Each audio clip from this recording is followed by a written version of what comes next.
Guys, here's an update on my wet to dry system. Now, this is something that I'm trying to create on my own. I wish that she had a wider mouth.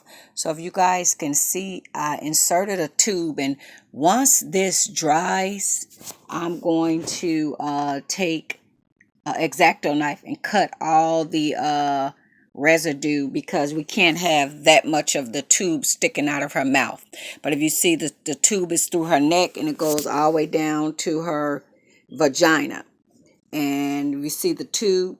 So I actually took a tube like this, a breathing tube, and inserted it in a full silicone dowel, and I accidentally broke her neck. So it's real fragile, so be careful, guys.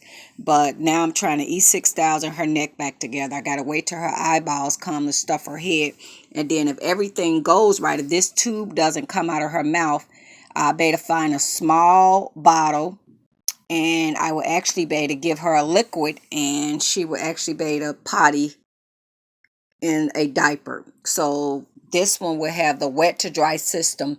I think I need a bigger silicone baby, and even if you guys want to do it with the suede suit and put the armor on top, I think it'll be possible. You just got to put a hole in the bottom of the suede suit, and you guys can do a wet to dry system. But make sure your doll has a bigger mouth than this one, because it was hard to get that tube up in her little mouth. So, and then once I get it done, because her mouth is launched open, I'm at to cut the rest of the access tube that's through there. So, thank you guys for watching, and that is how I'm trying to create the wet to dry system. If I had some water, I would be able to put it right in a tube, and you guys would be able to see it come out. So say, for instance, if this was a bottle, so I'm going to need a preemie bottle, and you'll put it in here, like this the bottle. You'll insert this bottle this size in her mouth.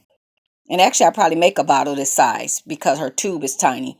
And then it'll come right out, and she'll be able to pee in a diaper. So thank you guys for watching. But this will be how you can insert a wet to dry system in your own reborn babies without paying a lot of money. Thank you. Bye bye.